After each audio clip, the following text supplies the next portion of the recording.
Hi everybody, Dr. Jason W. Morrison, theologist, New South Wales, Australia. We are going to continue our subject on the theme, easily fooled. And may I ask, how easily fooled are you? 1 Samuel chapter 3, verse 1, Samuel's first prophecy. Up to this point, we've seen dysfunction in every direction. We've had a husband with 2 wives who favoured one and tried to sympathise with the other. We've had person running God's organisation by the name of Eli, who has no clue at all about discipline or anything in this nature, in the sense of he never kicked his 2 evil sons out of the ministry, even though they were sleeping with the women and stealing from the offerings. Let's carry on, shall we? Samuel's in the middle of all this, and apparently he's holding his integrity. Verse 1 of Samuel 1, chapter 3. Now the boy Samuel ministered to the Lord before Eli, and the word of the Lord was rare in those days. There was no widespread revelation, and it came to pass at that time, while Eli was lying down in his place, and when his eyes had begun to grow so dim that he could not see, and therefore the lamp of God went out in the tabernacle of the Lord where the ark of God was. Oh my goodness. And while Samuel was lying down, that the Lord called to Samuel. And he answered, Here I am. So he ran to Eli and said, Here I am, for you called me. And he said, I did not call. Lie down again. And he went and lay down. Then the Lord called yet again, Samuel. So Samuel arose and went to Eli. Now, let me just say, could the Lord be calling you? Could the Lord, in some still quiet voice, be trying to awaken you, to rescue you from a situation that you need not be in? How close are you to your family? How switched on are you to the things going on in the lives of the people around you outside your religious organisation? Maybe you don't want to answer that. Maybe you don't want to hear that. But is the Lord calling out your name? So Samuel arose and went to Eli. Now, why would he arise and go to Eli? Well, Eli was his mentor, wasn't he? What a great mentor this guy is. And said, Here I am, for you called me. He answered, I did not call, my son. Lie down again. Now Samuel did not yet know the Lord. And apparently Eli didn't know the Lord, neither did Hophni and Phinehas. Nor was the word of the Lord yet revealed to him. And has the word of the Lord been revealed to you? Can you tell if the Lord Jesus Christ, by his Spirit, is talking to you? If he does, is there something within you that can tell that this is definitely of God? Or is there something in you that can tell it's definitely not of God? Because some people just don't have any discernment at all. They just go along with the flow, even within religion. And the Lord called Samuel again the 3rd time. So he arose and went to Eli and said, Here I am, for you did call me. And then Eli perceived that the Lord had called the boy. Therefore Eli said to Samuel, Go lie down, and it shall be, if he calls you, that you must say, Speak, Lord, for your servant hears. So Samuel went and lay down in his place. Now the Lord came and stood and called as at other times, Samuel, Samuel. He's called twice this time. And Samuel answered, Speak, for your servant hears. Then the Lord said to Samuel, Behold, I will do something in Israel at which both ears of everyone who hears it will tingle. In that day I will perform against Eli and all that I have spoken concerning his house from the beginning to the end. Oh my goodness. So the Lord's going to bring his wrath down on Eli. Pretty heavy for poor old Samuel to try and take, isn't it? For I have told him that I will judge his house forever for the iniquity which he knows. Now, look, I don't want to keep harping on this, but I'm going to. There are people out there that know they're doing wrong and refuse to take accountability and responsibility for it, and they're continuing in their wrong. Now, you know what? It's going to catch up with you. You've got to take accountability and hand yourself in. Because his sons made themselves vile, and he did not restrain them. See, he never restrained his sons.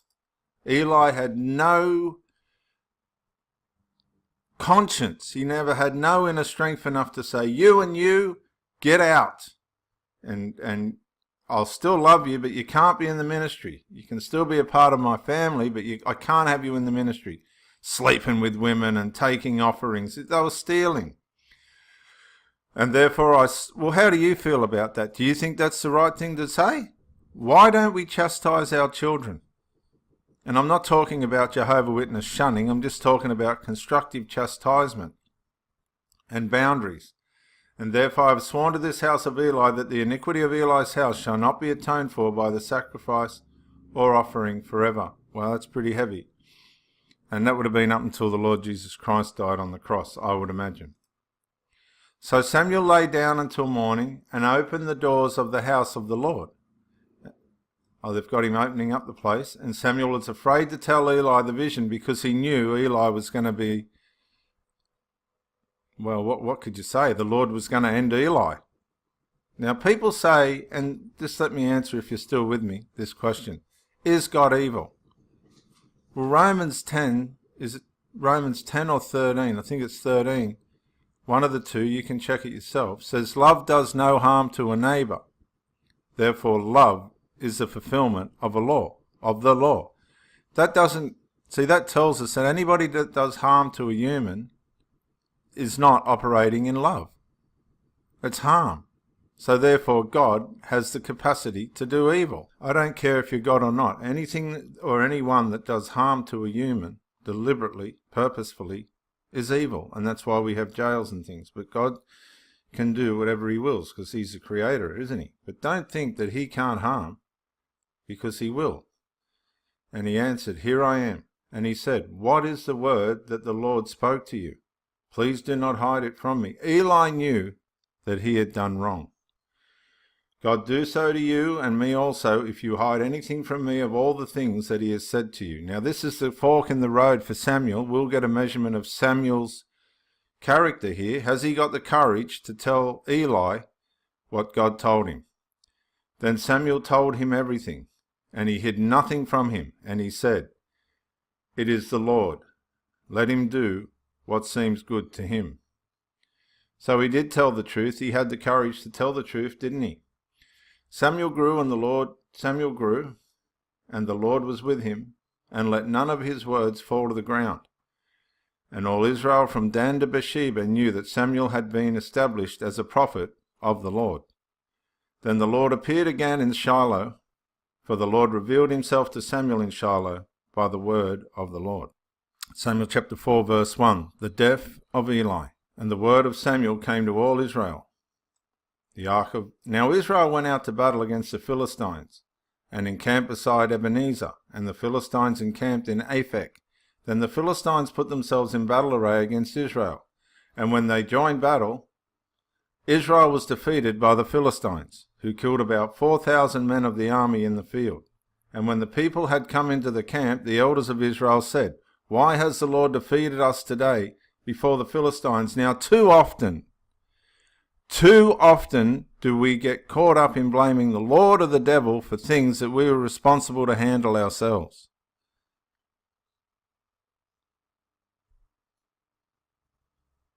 Too often we get the Lord caught up in things and the devil and blame them or include them into things that we should have dealt with ourselves. Let us bring the ark of the covenant of the Lord from Shiloh to us, that when it comes among us it may save us from the hand of our enemies. So they've gone to run after the presence of the Lord. So the people sent to Shiloh that they might bring from there the ark of the covenant of the Lord of hosts, who dwells between the cherubim. And the two sons of Eli, Hophni and Phinehas, were there with the ark of the covenant of God. Oh, it sounds like a great idea, doesn't it? And when the ark of the covenant of the Lord came into the camp, all Israel shouted so loudly that the earth shook. Now when the Philistines heard the noise of the shout, they said, what does that sound of this great shout in the camp of the Hebrews mean? Because a lot of people don't realize the presence of the Lord and his power. Then they understood the ark of the Lord had come into the camp. So the Philistines were afraid, for they said, God has come into the camp. They must have been aware of the God of the Hebrews. And they said, woe to us, for such a thing has never happened before. Woe to us! Who will deliver us from the hand of these mighty gods? Now they thought it was gods instead of a God. They thought it was many gods. These are the gods who struck the Egyptians with all the plagues in the wilderness. Be strong and conduct yourselves like men, you Philistines, that you do not become servants of the Hebrews, as they have been to you. Conduct yourselves like men and fight. So the Philistines fought, and Israel was defeated, and every man fled to his tent. There was a very great slaughter, and there fell of Israel 30,000 foot soldiers. My goodness, 30,000. Also the ark of God was captured. Oh my God, this plan's gone belly up. And the two sons of Eli, Hophni and Phinehas, died. So they come to their end, just as the Lord had said. Verse 12, 1 Samuel chapter 4. Then a man of Benjamin ran from the battle line the same day, and came to Shiloh with his clothes torn and dirt on his head. Obviously it got rough out there. Now when he came, there was Eli sitting on the seat by the wayside, watching, for his heart was trembling for the ark of God. Oh yeah, everything's gone to bits. And when the man, and this is what happens when churches collapse. You're getting an insight into what happens inside people when things start to get beyond their control due to their negligence and evil. And when the man came into the city and told all the city cried out. When Eli heard the noise of the outcry, he said, what does the sound of this tumult mean? And the man quickly came and told Eli. Eli was 98 years old, so he got a good run despite his negligence, and his eyes were so dim that he could not see. Then the man said to Eli, I am he who came from the battle, and I fled today from the battle line. And he said, what happened, my son? So the messenger answered and said, Israel has fled before the Philistines, and there has been a great slaughter among the people. Also your two sons, Hophni and Phinehas, are dead, and the ark of God has been captured. Then it happened, when he made mention of the ark of God, that Eli fell off his seat, been sitting on his bum too long, backward by the side of the gate, and his neck was broken, and he died.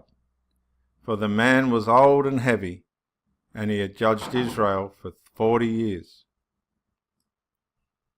So Eli had come to his end, fat and full, so fat that when he fell he broke his neck. Ichabod, 1 Samuel chapter 4 verse 19.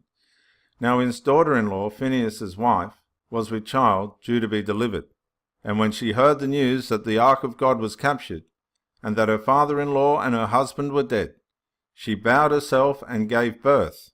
The trauma had caused her to have a premature baby, for labour pains came upon her. And about the time of her death, the women who stood by her said to her, do not fear, for you have borne a son. But she did not answer, nor did she regard it.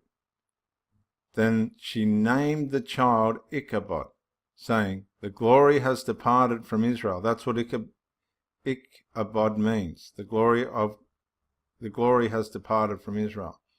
Because the ark of God had been captured, and because of her father-in-law and her husband. And she said, the glory has departed from Israel, for the ark has been captured. So she must have died during childbirth. See how the trouble of others ripples down through onto the people that are in that clan? The things we do affect the people around us. And on that note, that very sobering note, I'll close this talk, and I'll see you in the next talk. Thank you for listening, and bye for now. Yeah, Dr. Jason Morrison, theologist again. I just want to say thank you for watching the videos, and I hope you got plenty of self-rediscovery and freedom out of it. If you watched it on YouTube, please share or like, maybe even comment. If you watched it on Facebook, like, comment, share. But most of all, Get out and live. This isn't a rehearsal. You've got a one-off life. Don't let your loyalty and your faithfulness blind you to the life that you should be experiencing. Till the next video, thank you for watching, and bye for now.